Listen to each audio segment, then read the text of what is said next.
not going to go the way you think.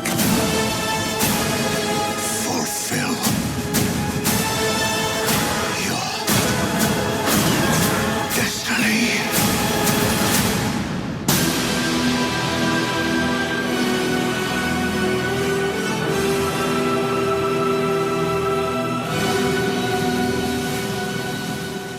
Star Wars The Last Jedi is...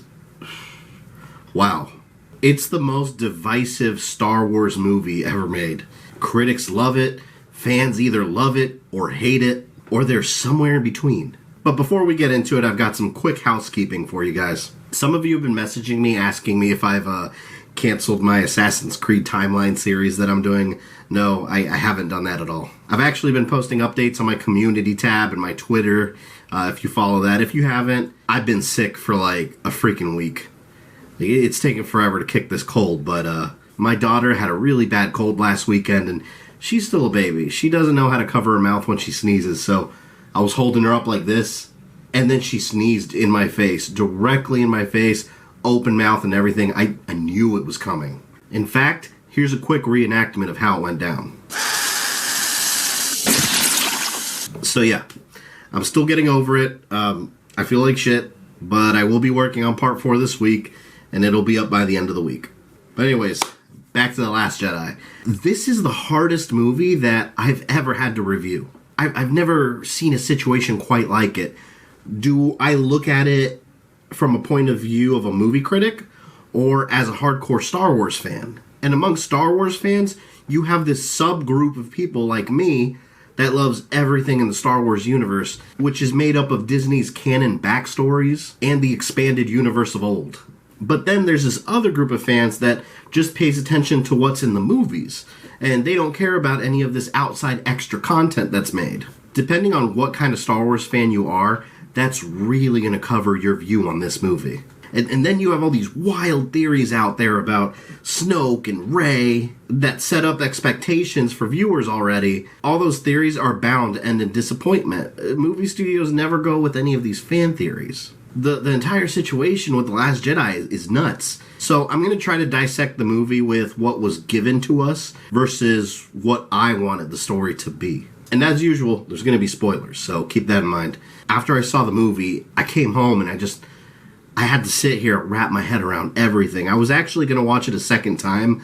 Unfortunately, I didn't have time to go today, so I'm just going to recollect my thoughts as best as I can. Let's go ahead and start off with what I did like about the movie. The first thing I'll mention is the special effects. They were top-notch. It's hard to, mess up special effects nowadays, but damn, some of it looked really good. You could really see that Disney budget shining through. The very beginning starts off with this space battle with Resistance bombers dropping these huge bombs on a First Order dreadnought. And while they're trying to drop off the bombs, they're slowly getting picked off one by one. And you can see the ships just bursting into flames. And I was amazed at how great it looked. It's CG just done extremely well. Animatronics and practical effects, as you guys know, I'm a huge fan of. And they were used in this movie when they should have been, which is a huge, huge plus for me. Some of the new species we see, like the Porgs, they were animatronic in a lot of the scenes, which the director even said were a nightmare to work with. But they still didn't go the lazy route and make everything CG. There's these crystal foxes called Vulptext, by the way, I think is how you pronounce it, Vulptexts, that have their fur that looks like a crystal-like material. Looks awesome. Also animatronic in some scenes filmed with live actors when they could have easily been 100% CG also. And there's a surprise cameo by Yoda as a Force ghost, which honestly I couldn't figure out if he was a CG,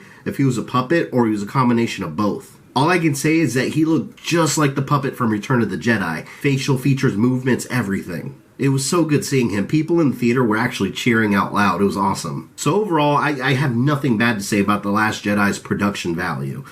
Top-notch, as expected, for a Star Wars movie. Same goes to the music. John Williams Star Wars music, I mean, is it ever really bad? He always nails that musical score. And like I mentioned in my Empire Strikes Back review, which I will shamelessly promote right up here. So if you haven't seen that, make sure you click it and watch it later. I mentioned in that review that I love it when we see planets that we haven't seen before. New, crazy-looking worlds. Which is one of the things that did disappoint me a bit in The Force Awakens. Jakku was basically Tatooine all over again. Dakar was Yavin. Starkiller Base was Hoth. There was nothing really original about the planets they showed us. This is one area that The Last Jedi does do better. The production crew went and found real-world locations that looked unique enough to be worlds of their own. There's a new planet called Cantobite that's essentially a huge casino-style gambling area. It reminded me of a 007 Casino Royale. It's this fancy, almost criminal underworld place that dabbles in the equivalent of horse races and black market weapon sales, which was actually filmed in Croatia. And Crate is a world covered in salt, which was filmed in the real-life salt flats of Bolivia. And underneath all the salt, the soil's red. So as the speeders skate across the surface, the soil kicks up in the air, making these red plumes. This is how you introduce viewers to new Star Wars planets. And I did enjoy the main ideas behind the storyline, too. The stakes felt really high, too, with the main plot being about a resistance on the run, desperately trying to escape this huge fleet of First Order starships led by Supreme Leader Snoke's main ship.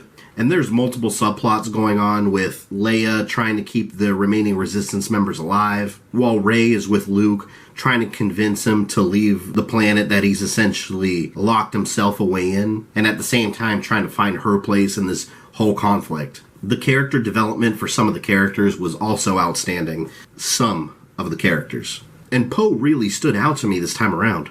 In The Force Awakens, he was nothing more than just this hotshot X-Wing pilot, and this time around, he really starts off the same way, but he makes these reckless decisions near the beginning that cost lives, and he gets demoted, and he's constantly standing up to his superiors, going against their orders, and doing whatever the hell he wants, really. But his story through the movie ends up being one huge lesson that he learns from, and it feels like they're grooming him to become this big, responsible leader in the Resistance. He actually ended up being one of my favorite characters. Kylo Ren in Force Awakens was this angry kid trying his best to follow in Darth Vader's footsteps, who mindlessly followed Snoke's orders. After being defeated by Rey, Snoke has doubts about Kylo Ren's powers, so this starts planting these seeds in his own mind about his role. So you really start seeing him struggle with the idea of being Snoke's lackey or forging his own path, while Rey is trying to turn him away from the darkness, which has a huge payoff when he decides to turn against Snoke and fight with Rey back to back, again causing cheers to erupt in the theater. I love how Kylo's character is being treated,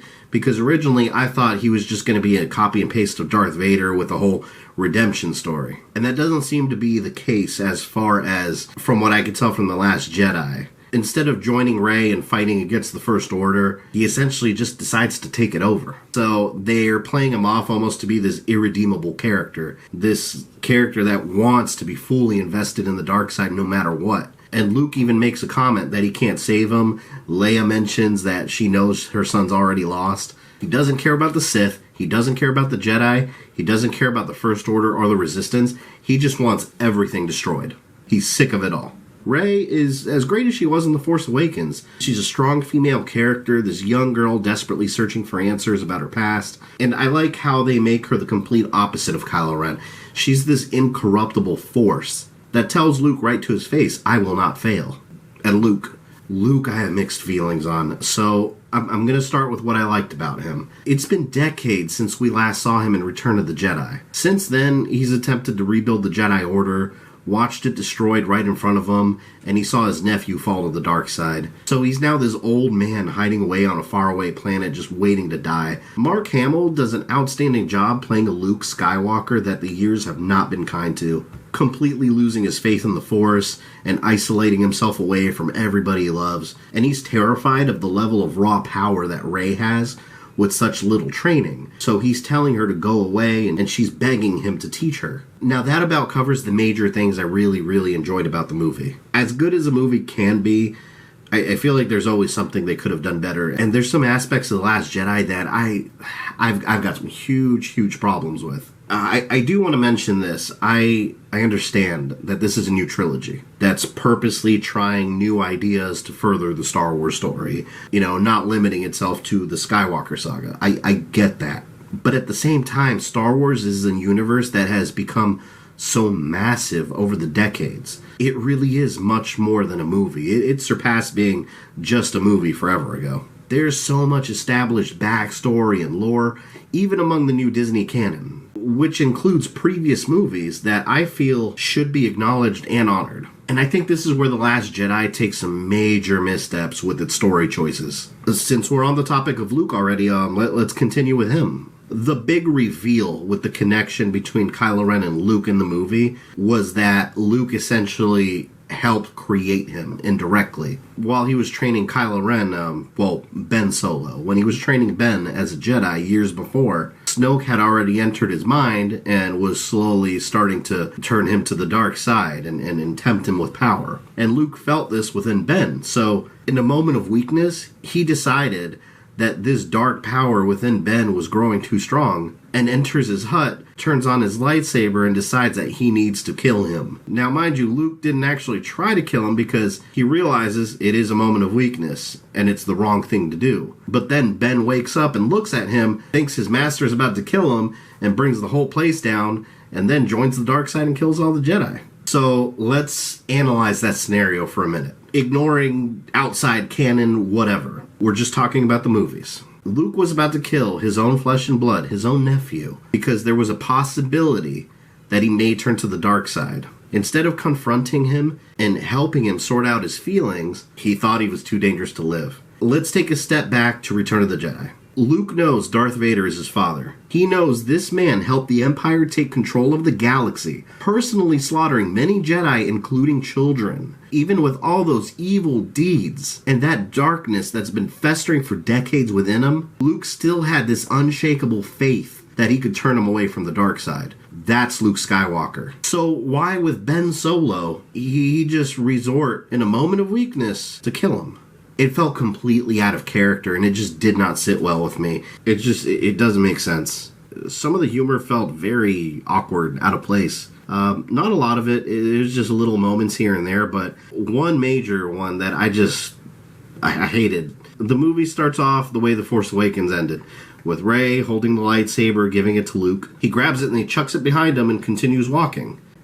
And the whole audience started laughing. At the end of The Force Awakens, that last moment when Luke and Rey met, it was such a powerful moment where his expression, seeing her standing there, was so heavy with emotion, he didn't even need to say anything. And then having that scene capped off with a funny moment, it felt so improper. It's okay to have humor, but know where you're putting it.